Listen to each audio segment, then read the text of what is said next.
What's poppin', people? It's Dante. Thinking today about flesh. Flesh is real, right? Human physical flesh, right? You can see my skin, you can see my hands, you can see the calluses that are formed from my lifting. This is real, right? That person there sitting on that chair is real, right? The person crossing the street is real. These people are real.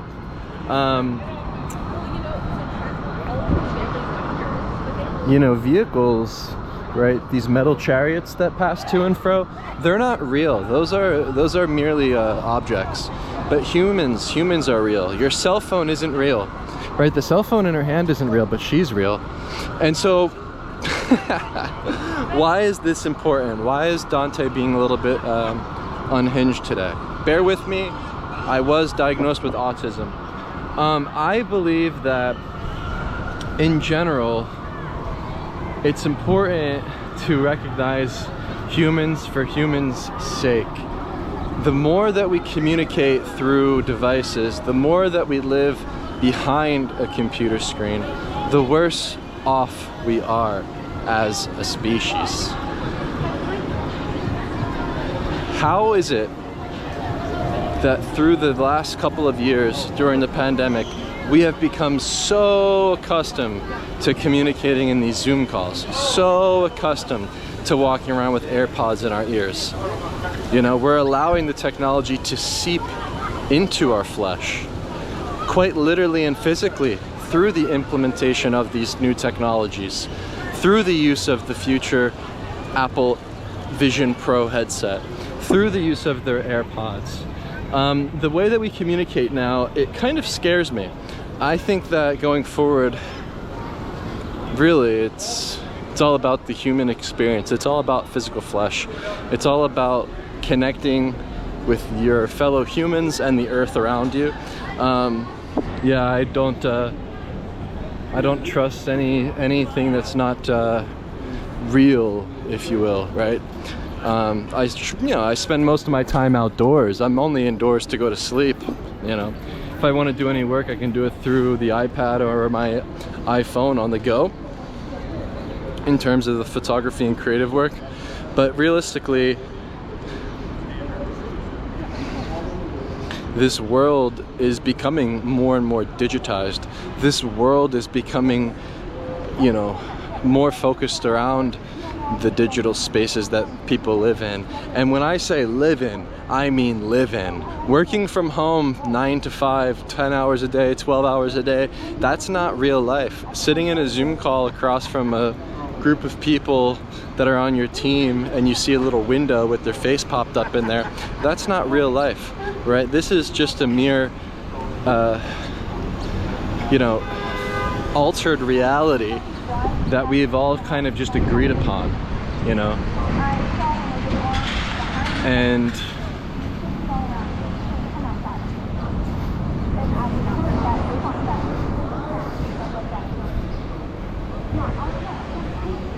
we are literally morphing with the technology, with the way that we interact with it.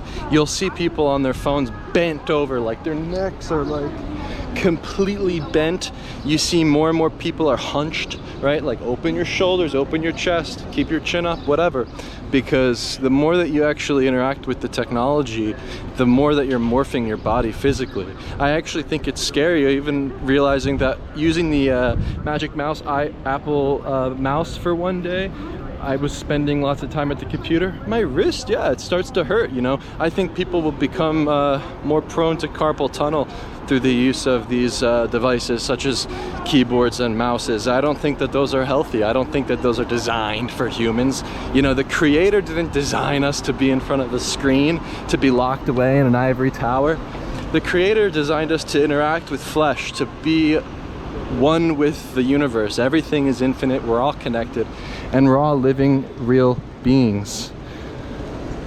But the computers, they're not real.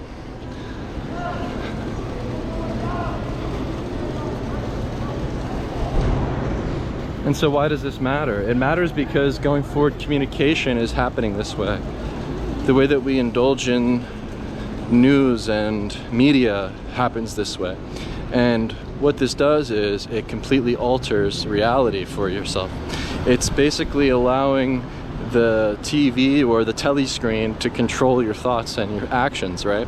You are slowly becoming enslaved to the media, enslaved to the culture through the devices, which programs you in a way, kind of like the Matrix, if you will. And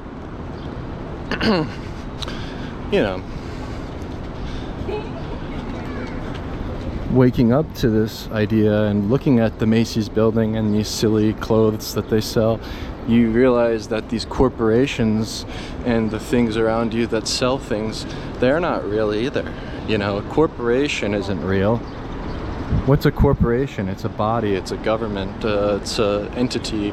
But the word body originates from corpus in Latin, and a corpse, which is a body, is dead.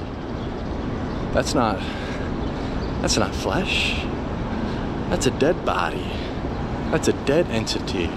You're assuming the body of a corporation, Macy's, is real. Calvin Klein. Where's Calvin at? You know, Calvin should handshake you and deliver the clothing to you. But it's merely a logo, it's merely a name, it's merely a corporation controlled and displayed to you to then purchase their goods. They're enticing you to interact with their corporation. They're allowing these buy one get one free deals, these 50% off deals, to control the way that you interact with the corporate space. Prime real estate's available. You never see the politician out on the streets that often, right? You never see the man in the suit on the streets. They kind of just wave their wand, they wave their pen and sign the papers, and then you're agreeing to their laws and their governance without actually even knowing who they are or what they do. When you were born, you were assigned a birth certificate. You know, that's the start of the corporation. That's the start of your body, your physical body, through paper and pen. But that says nothing about a soul or a heart, right? For we are merely created from God up above.